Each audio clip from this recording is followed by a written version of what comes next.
Hello there, Virtual Space Hero community. Welcome. A good morning, good afternoon, or good evening, wherever you're connecting from. I'm happy to host again my Virtual Space Hero LinkedIn Live because after a break of 2 weeks, it's finally retaking these engaging and interesting conversations with professionals from across the globe. And you know, the last time we have been talking about virtual leadership, and going one step beyond that, today we're going to talk about a super critical element that last year had been overlooked by many professionals who were thrown into the virtual space from one day to another, and it's how to plan, design, and facilitate virtual meetings. And we already see Mitra is saying hello. Hi, Mitra. Nice to have you with us. All of you out there, you know that we are always streaming to 3 platforms. LinkedIn, our main platform. We are streaming to Facebook and also YouTube. So wherever you're connecting from, type a quick hello into the chat so that we know you are there. And with that, no further ado, I'm not going to talk longer. I'm already opening the virtual stage to have with me a virtual meeting expert, somebody who has been working in the virtual space for many years and knows a lot about virtual work, remote work. And with her, Nancy Murphy-Sattler, I'm going to talk about virtual meetings today. Hi, Nancy, connecting. Here we go. Hi there. Hi, good morning, everyone, or good afternoon, or good evening, depending on your time. I'm in the Boston area, so it's just about noon, and I feel very privileged to be here, and I am eager to share some responses to some of Barbara's excellent questions, and we're inviting your comments and questions all along the way, so thank you.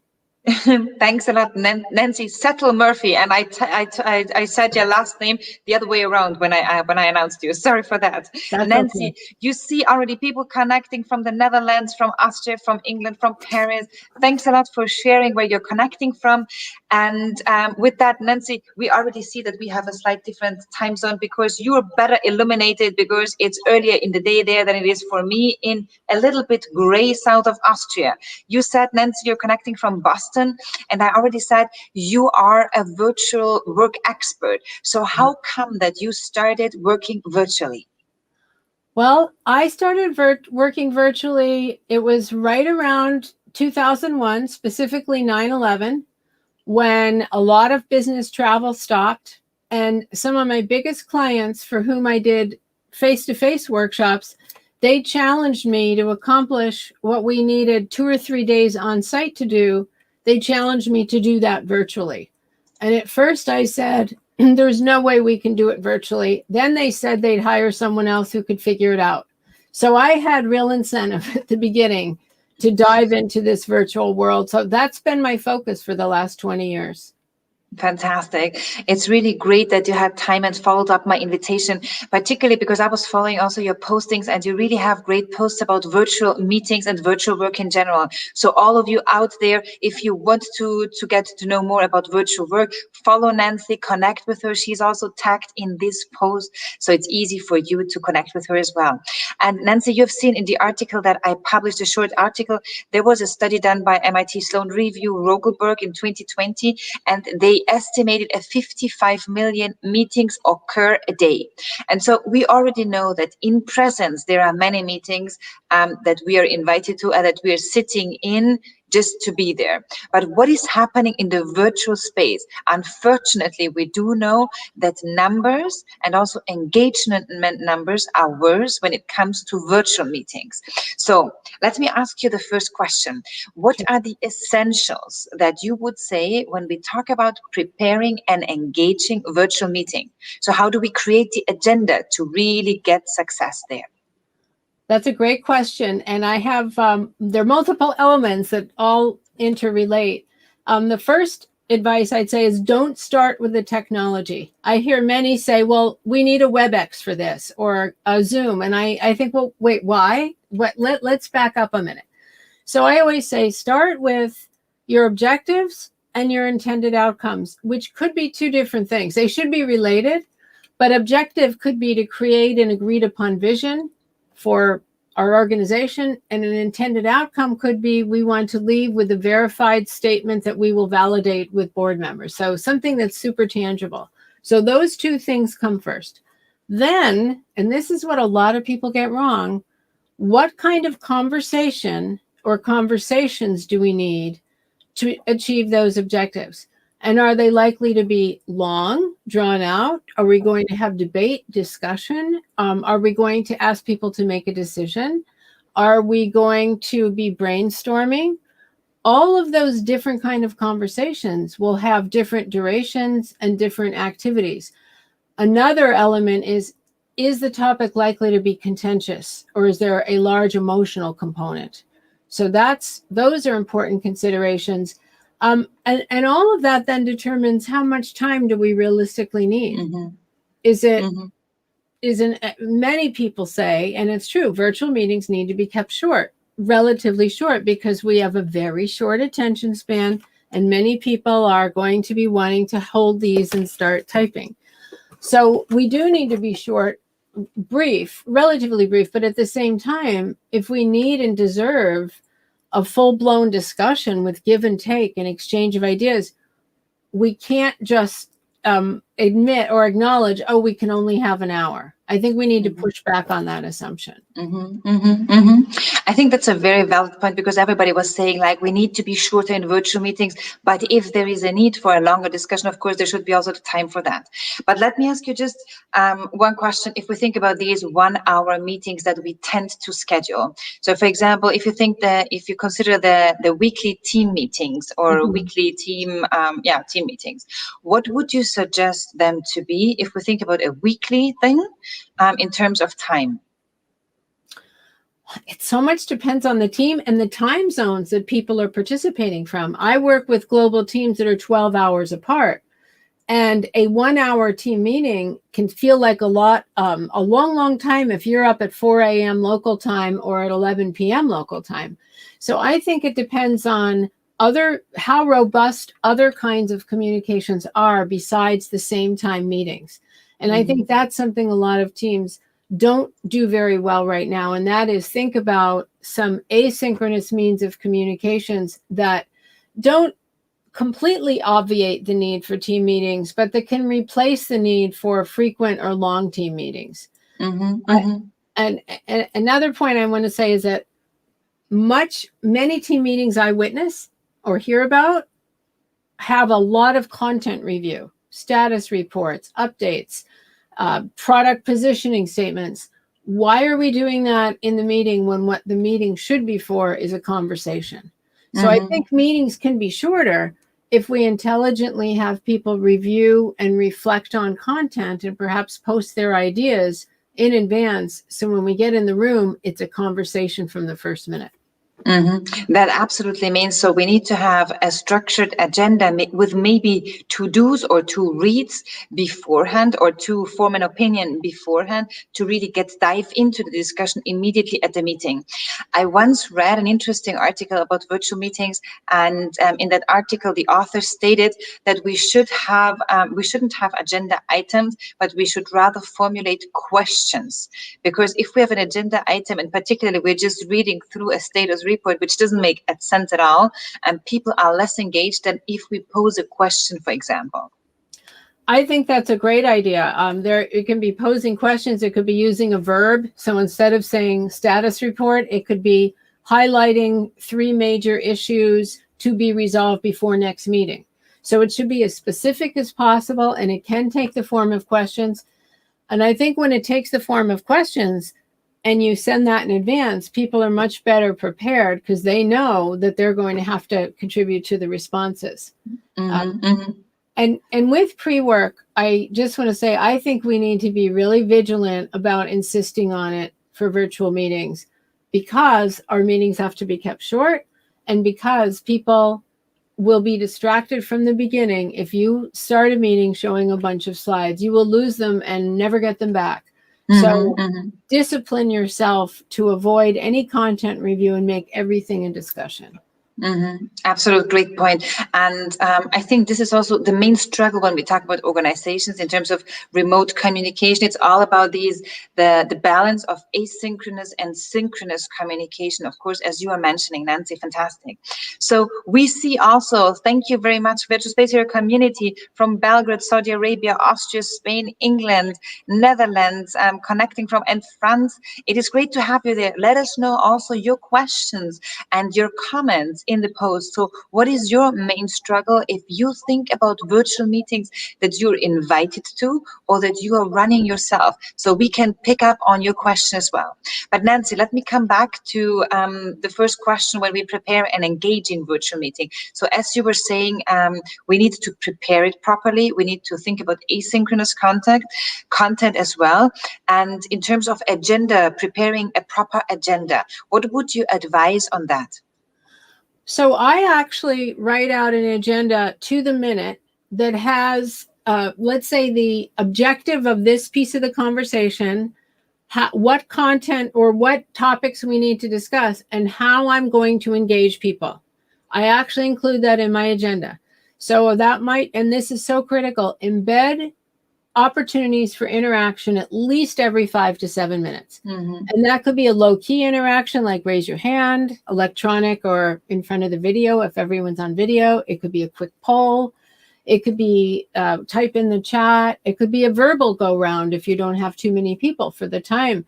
But keep it fresh. Keep people guessing, because people will multitask. We are hardwired to multitask these days. So embed opportunities for multitasking on task in the meetings.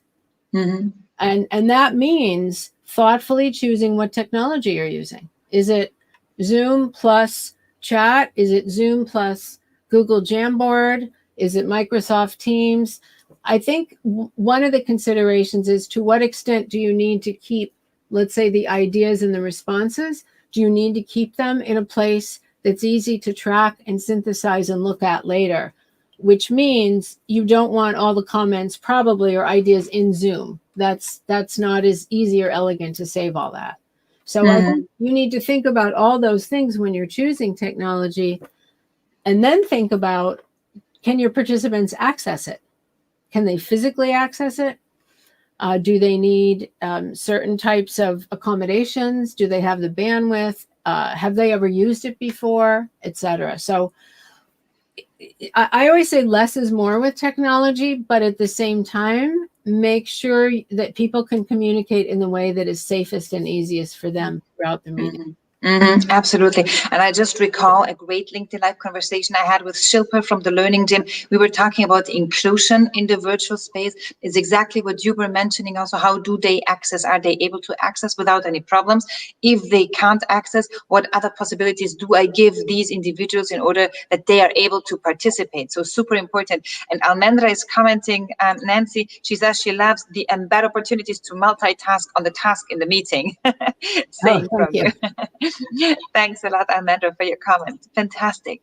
Let me ask you a further question. So if we create the agenda and if we're in the meeting then, would you suggest, for example, in virtual meetings that we always share the agenda and share the minutes writing? Or is that something that you think is rather disturbing? Or is it something that is helpful for others to follow? That's a great question. I would say, I'll start with the minutes. I would say that if you have someone taking notes, and sometimes if you're using a tool where everyone is taking notes, let's say in a Google Doc or Jamboard or something else, you may not need another note taker. It might be kind of a group effort. If you do have a note taker, I would say share the notes, share action items while people are still on the call. Because in the virtual world, if you don't get verbal commitment before you stop that meeting, they have a way of sliding, those commitments have a way of sliding off of people's desks and out of their minds unless you go do verbally. So, okay, so Barbara, you're on task to do X by May 1st. Is that right? Yes. If I wait until the meeting minutes and send that out, first of all, a lot of people never open attachments, sad to say. It's true. And so that you might forget that. And then in our next meeting, I'll say, Barbara, how did you do on that? And you'll say, I forgot. Can I do it next time? So actions, I always like to post. and sometimes decisions. But in terms of other details, I would say you can wait and send them. Because what I find happens is people get distracted if you misspell something, or you get someone's name wrong, or you didn't quite catch the exact wording, and that can slow everything down. In terms of the agenda, I like to have an agenda up front to say, here's what we're going to cover in this amount of time. I don't necessarily share every minute, like in this 5 minutes with them, because I don't want people to know if we're a little off track, because I know in my head how I'm going to make it up. So I will, if it's a fairly long meeting and we're going to have a break, then I will say we'll have a break at about 5 minutes at about the top of the hour if you need to return calls or do email. Absolutely. And it's fun because, Nancy, you were already answering Mohini's questions. In the agenda, can or should we also have a time frame for each agenda point? And that's exactly what you were saying. You should be flexible, but still have sort of a time set for each agenda point, which also helps you as the meeting facilitator, Mohini, to really be structured and follow up and manage to do and to discuss everything within the meeting as you plan to do it, right? Absolutely. The other thing is I often have a timekeeper, or let's say, Barbara, you're my co-facilitator. So you might be my co-facilitator. You might be my producer. If it's an important meeting, I'll want someone helping to manage the tech, scanning the comments, synthesizing them, etc. So if you're, let's say, helping me keep time, you need to know what's in my mind about that up to the minute agenda. So you will always have a copy of my very detailed agenda. And then you and I can in advance decide, are you going to give me a public chat to say, okay, we have 2 more minutes? Are you going to say it verbally? Are you going to give me a private chat? But it's really helpful for everyone who's supporting you to have that timed agenda, but not all the meeting participants. Fantastic. And that's also something you were talking about, roles. So we have the moderator or the leader, the manager, who's creating the agenda, who is sending it out. The manager also might use a timekeeper, might use somebody managing the chat. The bigger the meeting, you might also have a producer.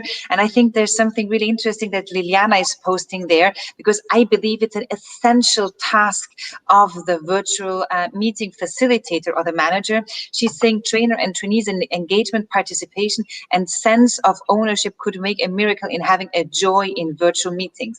Exactly. And I personally believe that that's why, for example, I think that virtual facilitators sometimes, or at least I do, need twice as much energy as I do in normal facilitations, because you need to get more energy out there to the people, because it's so challenging. And the same, in my opinion, Nancy, what's your take on that? Is that accounts also for virtual meetings? You need to start off really, I would say, passionate, emotional, and with a lot of energy to get people into the meeting. Absolutely. It's so yeah, and hydration is so important. If you see me with a straw here, because you have to talk a lot. Also, it is very draining to be scanning the pixelated images if you're using video, to be looking at everyone's faces, and it's draining for everyone to be looking at each other's faces, constantly staring. So we have to overcome that some ways. And one way is through energy, through varying activities, modulating our voice differently. I love using co-facilitators. So let's say, Barbara, you and I were working together. Even if, let's say, I'm the expert, or I'm maybe better positioned to lead a particular piece, it's refreshing to have another voice. And sometimes I, as the facilitator, need someone to take it for the next 5 minutes. Also, if you run into difficult dynamics, difficult behaviors, which is a whole other conversation, it is super helpful to be working with a partner who can jump in and save you if you need saving, or just jump in to give you a moment to think about how you're going to deal with this. Absolutely. And I'm just, as an add-on, I personally believe although I was already in a LinkedIn Live on wireless LAN cable, and I lost connection because the whole building lost connection. So even if we think about technology, it's maybe a smaller issue, but it's very good to have a co-facilitator with you who can just continue the meeting while you might just lose connection for whatever reason it is. It happens all the time. Absolutely, absolutely. So we talked about energy, we talked about creating the agenda, and I want to pick up here on a question because it relates to what you were mentioning, note-taking or collaboration. Gudrun is asking about your experience using collaboration tools like Mural or Miro for notes and interactive collaboration during meetings. Yes, so I have extensive experience with that, with those tools and others. I'd say Mural more than Miro, but I use something called Meeting Sphere. I've used Google products when clients are allowed to. Many aren't, and so I like to use them. So here's the thing: whatever tool I'm going to use synchronously. So in our real-time meeting, let's say it's Mural, I want to familiarize people with it asynchronously beforehand by giving them, let's say, the pre-work. It might be introduce yourself. Post your top 3 challenges. Tell us 2 things about yourself that aren't obvious from your role. Whatever we want, it should be all helpful to jump into discussion during the meeting. But I think when you're going to use a tool that isn't all that intuitive to many people, so for example, Mural, many people have a hard time wrapping their head around at the beginning. Give them a low-risk opportunity to use it outside of the meeting. Also, there are some great Mural training sessions and examples. So give them links. And if you feel that a number of people may struggle with it, then maybe offer to have a 20-minute demo 2 different times the week before the big meeting, so that people have a fair chance you can handhold them if they need it. Because some people. So yes, I am a big fan of using those collaborative tools. It saves a ton of time. So if I had 20 people on the call and I said, okay, everyone give me a statement about X, that's going to take a long time. And most people aren't disciplined to give just one statement. Yeah. Let me ask you one question, because it also popped up here in the audience, and it's about involvement of the participants. I'm picking up on Regina's question. So would you advise to use these tools, Slido, Mentimeter, regularly, and how often? Maybe Nancy, you could elaborate a little bit on that. Sure. I have used, I've had Slido used in meetings I've been in, and I have used Mentimeter myself and been in plenty of meetings. I think they're great tools, because what's so cool about them is that you can poll people, for those of you who use them would know, and you can instantly create a word cloud, show poll results, and they pop right into your slides. So I think the more tools like that, or it could be a chat, it could be annotation in a Zoom meeting, or on a whiteboard, depending on the product you're using. I think anytime you have someone actually do something tactily with their hands, pressing buttons, then you're going to keep them engaged. And I think that both of those tools I've heard great things about. And as I said, I've used Mentimeter myself. That is fantastic. I also use many of those tools like Slido, Mentimeter, or Padlet, as also Liliana is saying. Let me ask you one further question here that is coming up. One sec, please. I found it now. Vincent is asking about cultural differences. So we were also talking about cultural differences beforehand. So Vincent, thank you so much for the question. Yeah. And we're going to pick up on that. Nancy, what do you think? One of my favorite topics, Vincent. So thank you for the question.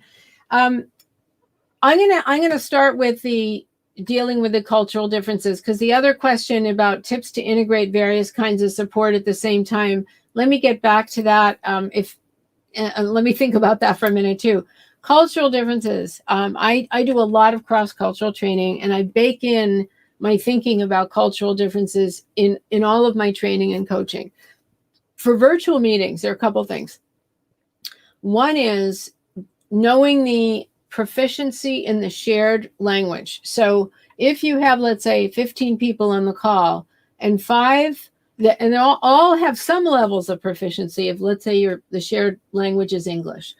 But if there are a few people who you know or have reason to believe might struggle, I like to allocate at least 15 to 20% more time in my meeting for the necessary paraphrasing and summarizing and validating understanding. You do not want to put people in the position to have to be the only one to say, I'm sorry, I didn't understand that. Can you speak more slowly? So I think when you're working with different people with different native languages, it's super important to pause every now and then.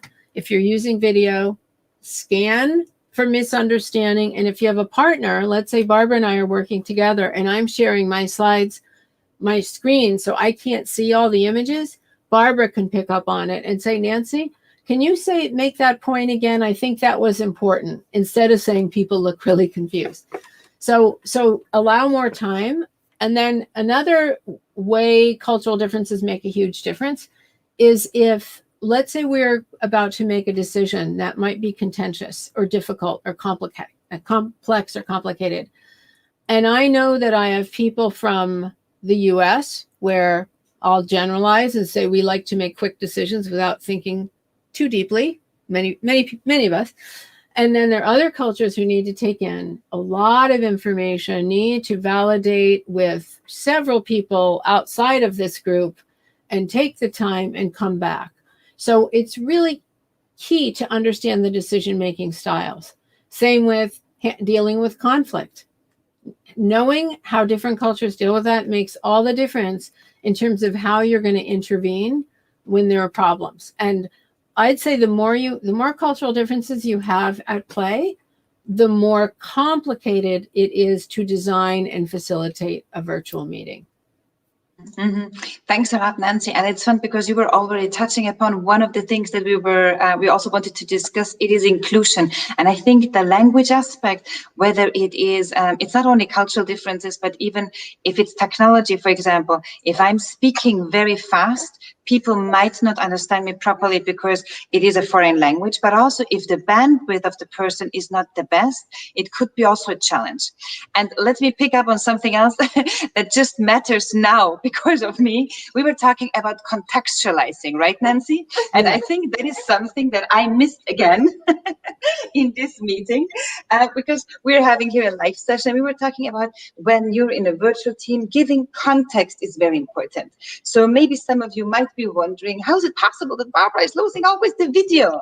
Some of you might understand that the context now is me being here with my baby boy, so I have to switch off the camera. But of course, giving the context in a virtual team is very important in order to get everybody on the same page so that you know what is happening. And that could also apply to virtual meetings, of course, because clearly we do know that now with remote work being on everyone's agenda, we need to sort of balance out and try to integrate our family lives into work lives.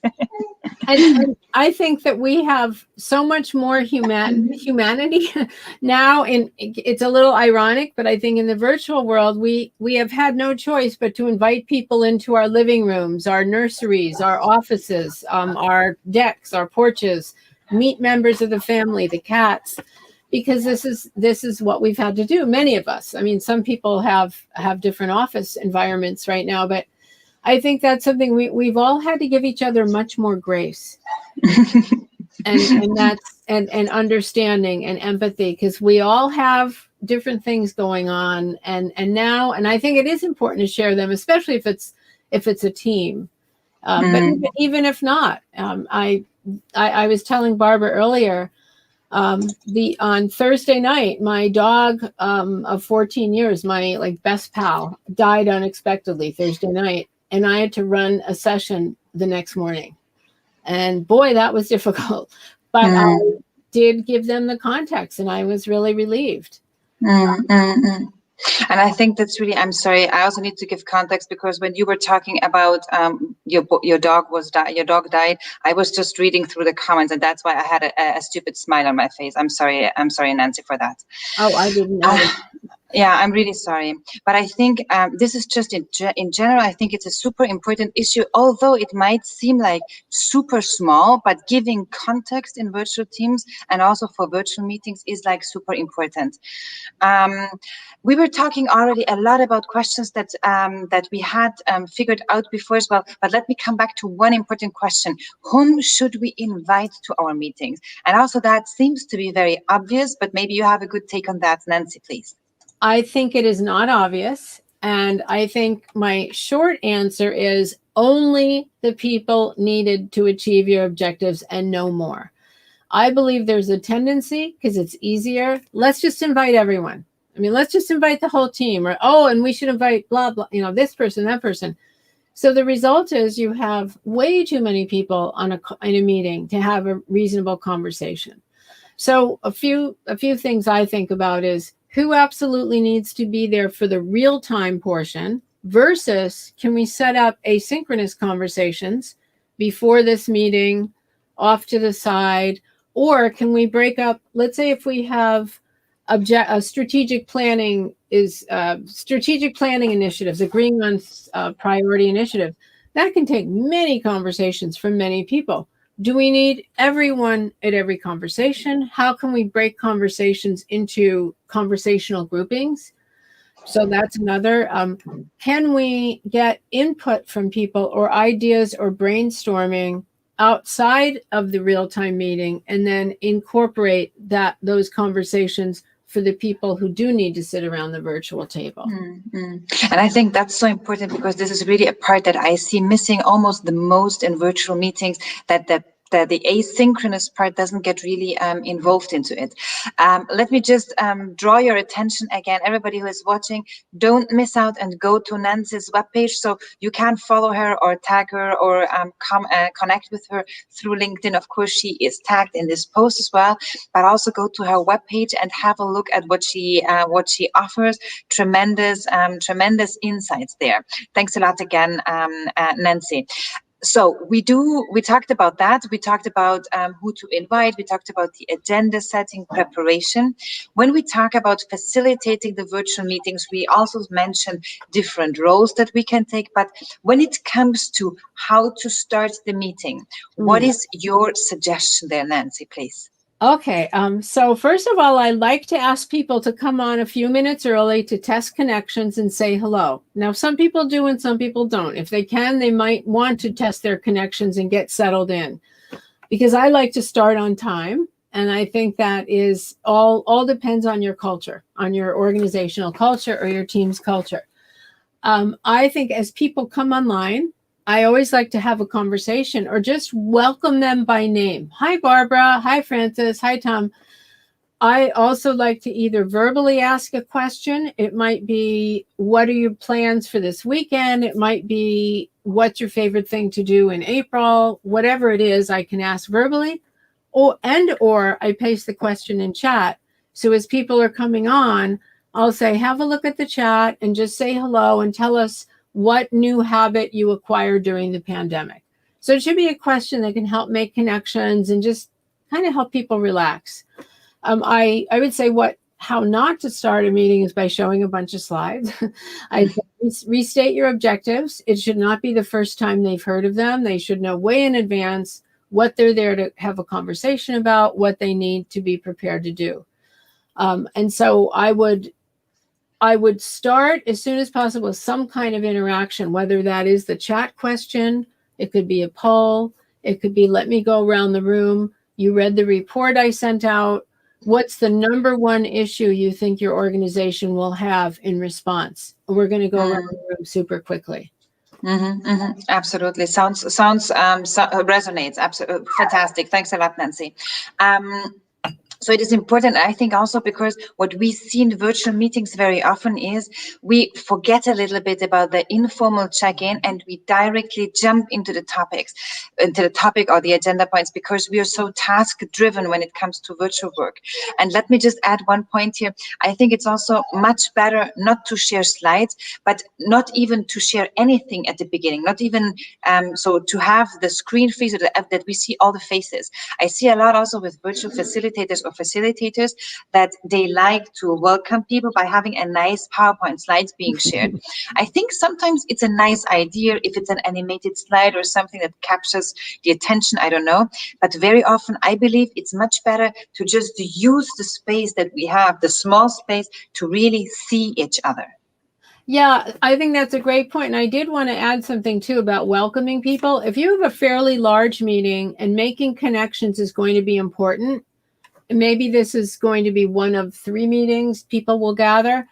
I like sending people, if I'm using Zoom, because that's what I use. That's what I know best. Just sending people into breakouts of 3, maybe just as 3 people join, form a new breakout, and just ask them to say hello. What is their main goal here? Maybe a piece of personal, like what is the greatest gift that you have that isn't obvious from your job? So just to form a little connection. Then when they get back, they know at least 2 people at that big table, and they're more likely to actually be speaking during the meeting. If you give someone a chance to use their voice just one tiny little time, even if it's in a breakout, they're way more likely to participate during the meeting. Absolutely. Thanks a lot for sharing that. So when we come now to, we talked a little bit already about shared note-taking, brainstorming, using collaboration tools. And I just also need to be a little bit aware of time. It's 18:36, and I still have 2 questions for you. And there are also many other questions popping in. And we're going to go through them immediately. One question, we have the meeting, we have shared roles, and how would you end the meeting? What is important when we end a virtual meeting? Well, first of all, if it's a meeting that's going to end with actions, issues, questions, etc., allocate at least 5 minutes at the end to recap those verbally. Also, if you have a parking lot, which some people have different terms for those things that don't really fit in the meeting, but people bring up and you want to follow up somehow, make sure you go back to them. Because if you put something in a parking lot and they never hear about it again, they will never trust you again that that's a real parking lot. So make sure you have enough time to go through some of them and to say how you're going to resolve or follow up. And then I'd say, might be obvious, but state the next meeting time, especially if it's a non-standard time, what will happen next, where they will see the notes, when certain decisions will be made, and really importantly, how decisions will be communicated back to the team. That's something that happens way too little, I think, especially in the virtual world. People are asked for their opinion and never know what was decided or why. So also be as transparent as possible with everything that is going to happen or has to happen, and who it is assigned to. And I really liked what you were mentioning already at the beginning, to get the verbal, how did you call it? The verbal commitment. Thanks a lot. The verbal commitment. I really like that a lot. Let me pick up on a comment that Regina is doing here. Regina, you're mentioning, what is your advice if people do not put on their cameras? I don't like talking to black boxes all the time as a meeting facilitator or as a facilitator. What is your take on this, Nancy? Oh, I love that question. Because I, by the way, my website, if it has a search field, so you can type in Zoom fatigue. I write a lot and I research a lot. Especially about Zoom. And so my feeling about video, first of all, if you want people to use videos, be very thoughtful about why. So it might be, as people come on in the first 5 minutes, if you could turn on your video so we could say hello. And then when we're in breakout groups, assuming they're breakout groups, please turn on the video. Otherwise, it is up to you. I would say I'd at least want them to upload their picture. So instead of looking in a black box, you're looking at least a picture of someone. But I think the Zoom fatigue is real, and we have stuff going on in our lives, and we don't want everyone to see what's going on behind us all the time. So I think we do need to respect people who say it's really difficult for me. At the same time, I think it's super important to have a team norm about the use of video, so it isn't that gray area like, oh, I feel bad if I don't, or I feel like I'm going to get in trouble if I don't turn it on. I will say a bad hair day is not a good excuse for not turning on your video. We all have them. But I think we have to respect when people can't turn them on.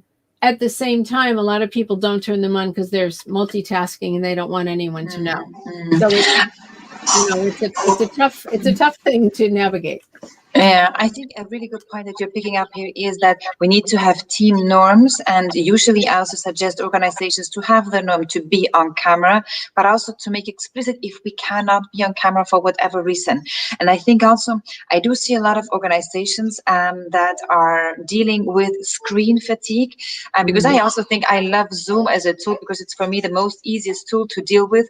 And Zoom fatigue, it sounds just so horrible because it's screen fatigue or bad facilitation fatigue at some point. point. But so what also helps, and in some organizations I already found that just everybody is off camera and really concentrating on the listening aspect and not to focus too much on what is body language, because there is research showing that the more we focus on the small tiles that we are seeing, the more cognitive overload we are getting. So that's something interesting there. Yeah, we can actually hear better, listen better when we don't see. Mm-hmm. And it's fun because I do know one of my colleagues, she's doing walk-iners, I think she calls it, or walk meetings, where they are really off and they're just brainstorming.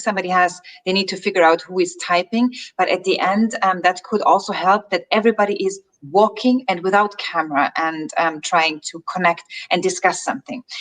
Nancy, I'm going to pick up on the last question. I need to switch off briefly the camera as well again. We have Vincent asking it. I think it's a tremendous last question. Vincent, thanks a lot. He's asking on some extra tips on how to maximize the use of two senses, seeing and hearing, when online. Vincent, you come up with some very stimulating questions. Okay, so I'm glad you brought this up, because I think, and we do only have the two, let's say, no, we don't possibly, unless we're doing like a Zoom wine tasting, then we have the sense of taste too. But yeah, we only have two senses. So this relates to inclusion. This relates to, and I do want to mention introverts too, because I think that is huge. And introverts get left behind in virtual meetings all the time for so many reasons. So I think to have to allow everyone to have two channels of communication and to design your meeting so sometimes you can't have the verbal interaction depending how many people there are, or you have to be super selective, but you should always have, in my opinion, an ability to read and type as well as to hear and verbalize depending on the number of people. And I think to go back and forth, not too quickly, but to say, all right, now I'm going to go around the virtual room and ask everyone, I'm going to give you 5 seconds to think about one word that captures X. And I'm going to quickly go around. By limiting them to one word, you can get some quick verbal volley of ideas. And then you can say, okay, now I'm going to ask you, and then another question, and have people type. It's important to pause. If you're going to ask people to type ideas, pause so everyone can read and reflect. Don't just have people type and then never comment on what they've said. So that's it in a very short time. And I'd be happy to answer any questions if you want to send me comments on LinkedIn or an email. I can point you to things. I can answer questions, and I'm happy to. Thanks so much, Nancy. That's fantastic, because we are coming to the end, and I'm going to ask my last question that I'm very curious about. What is your advice on that? So what are the challenges if we look beyond purely virtual meetings, if we talk about hybrid meetings? What are like the biggest challenges and how to overcome them? Well, I'd say the best way to overcome them is don't have them. Really, I've challenged, way before COVID, I've challenged my clients who work in one big building and everyone's sitting in the conference room except for 5 people somewhere else. I say, why are you all sitting in the conference room? Because it's an uneven playing field. If you have a bunch of people in person and a few out there, you are it's basically unfair and very hard to have a successful meeting. It's possible. So let's just say you have to have a hybrid meeting. I would say always defer to the people who are remote first when it comes to asking their opinions, asking their questions. Make sure everyone who's remote can see everything in the room within reason, and make sure that everyone in the room can see everyone who's online. Don't just having a disembodied voice coming out of a speakerphone. That's not very inclusive. So I think it takes a lot of work to get the audio right. A lot of times in conference rooms, people will be sitting way at the end of the speaker and the people on the phone can't hear a word, but the people in the room are totally unaware because they don't check for sound. And don't eat at the table. Get food away from the table and away from the speakers. Fantastic. Nancy, it was a tremendous conversation. Thank you so much. I really feel inspired, and there were many, many great new ideas that you brought to the Virtual Space Hero stage here. Thank you so much for being with us. Thank And you. I'm sure that everybody out there give a big applause to Nancy and connect with her. And don't forget to go to her webpage, guideinsights.com, check on the articles Nancy is posting, and also connect with Nancy, of course, on LinkedIn. And Nancy, you know that I have sort of a virtual cocktail prepared for you backstage. So if you have 2 minutes, I'm going to join you in a second. Okay, thank you. Thanks, everyone. Thanks for coming. Thanks for being with us, Nancy. Bye. Bye. Fantastic. Virtual Space Hero community, thank you so much for your question, for your interaction. And I see Nancy can see it also from backstage. There are a lot of thank yous, applauses coming in, and I'm happy that you connected with us here. Thanks a lot, and don't miss to check on my webpage, virtualspacehero.com. You can find there already the lineup for the Virtual Space Hero LinkedIn Lives until June 2021. So I'd love to see you there. And just a notification, I will be having a Virtual Space Hero webinar very soon with some very special artists on stage. So check on your mail inbox, because I'm going to send the invite out by the end of the week. And with that, I'm wishing you a wonderful evening, afternoon, or morning. Next week, Virtual Space Hero LinkedIn Live is back on Thursday at 18 CET. Thanks a lot for being with us, and become a virtual space hero. Bye.